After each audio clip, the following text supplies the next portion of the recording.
Good morning, welcome to Morning Outlook. This is Kim speaking on Thursday the 9th of January. So starting off looking at the euro dollar, and actually before I do that, just a reminder that obviously regardless the tensions in the Middle East with Iran, the US, obviously the sort of step down by both parties in a sense, with the Iranians saying they won't attack again if they're not retaliated against for bombing the US bases, and the US saying that's it, then we'll draw the line here effectively, with a firmish back up on that, but it seems that for now the tensions have reduced, so we're back to probably a bit of risk on potentially, but let's see where we are in the markets then. Technically here now, the starting with the euro. The euro has dipped into weakness. It was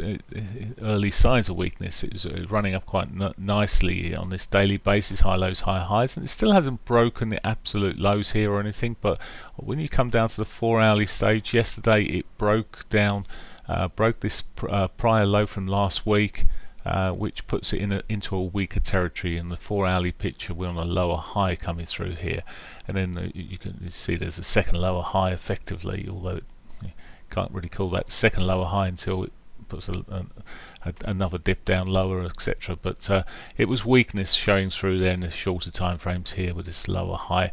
I mentioned yesterday the break of the trend. It happened very quickly. If you were watching it, it happened almost too quickly. It needed the retrace, which then subsequently from that we managed to get short on. Where do we sit at the moment? Well, we have the daily pivot above, which has potential to find some resistance. If it was to pop back into that, well then it may look like a potential shorting opportunity, or pretty much like what we were seeing yesterday. A break of the trend line across the lows there post 8 o'clock may also give us a signal of further downside.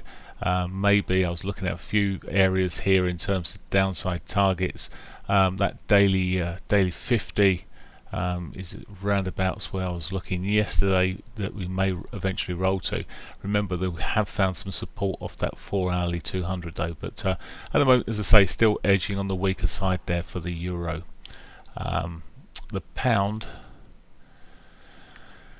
been a bit more choppy, although daily wise it's in quite a messy sort of area where it is. It's putting a bearish pivot swing on the dailies there, which is a little signal I used to use sometimes as a more just confirming what I'm looking at really. But when you look at it on the 4-hourlies, it's a bit choppy. It's a bit more intransigent in terms of going down. It never caught its S1 yesterday. Very rangy. Brought the pivots in quite tight. Again, for the downside, maybe looking at trend lines here, just watching and seeing we're right bang on the daily pivot here, so hasn't got the upside choice from that. But if it breaks the 50, well, with its sort of either or, it still hasn't put the sort of signals that we've seen with the euro in here. It's put a lower high in here, I guess, on this point, and this is why I'd prefer the downside on a break of the lows here across the trend line bottom, if I was just to draw one on. So that's really where we are. If it breaks the 50, may run up to the R1, or maybe even through to yesterday's highs there or beyond. So, but erring if it breaks that level towards the downside. Dollar yen's following really where it was sort of heading pre-Christmas, and or pre-Christmas week actually.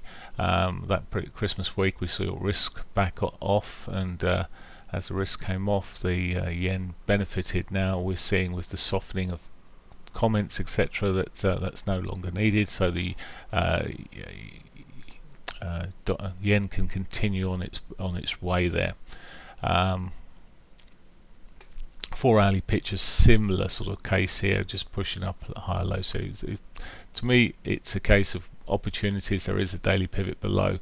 It's quite a long way away from it, so it's already pushing up quite strongly here. Maybe retracements back to the 21 potentially give opportunities. I'm just looking at there is a bit of divergence.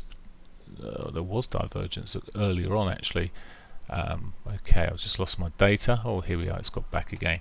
There was some divergence, but that's broken through now, and we've got pushed higher than that last sort of high area. So yeah, just really looking for retracements there for the upside on the dollar yen. Okay, I'll quickly nip into the Aussie dollar. It's you see on this 60-minute, it's really sort of yesterday smallish movement. A bit like the euro in a sense, into a, well, not on the daily as the euro, but here we've got this sort of support area coming from a sort of key moving average, and some consolidation around here. It may just be consolidation before it flops again.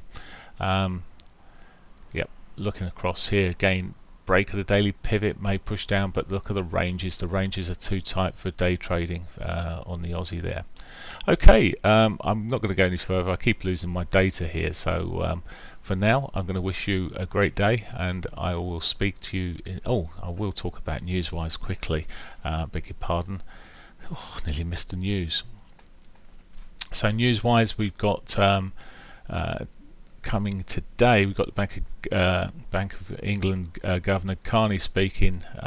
He's talking on the the Future of Inflation Targeting Conference in England. Okay, I don't think that's going to be a massive mover there at all.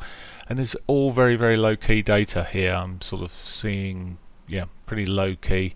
Natural gas storage later on the US, nothing really. All the sort of low key data that we don't take much notice of. So there we are. Have a good one. I'll catch you in the morning. Bye for now.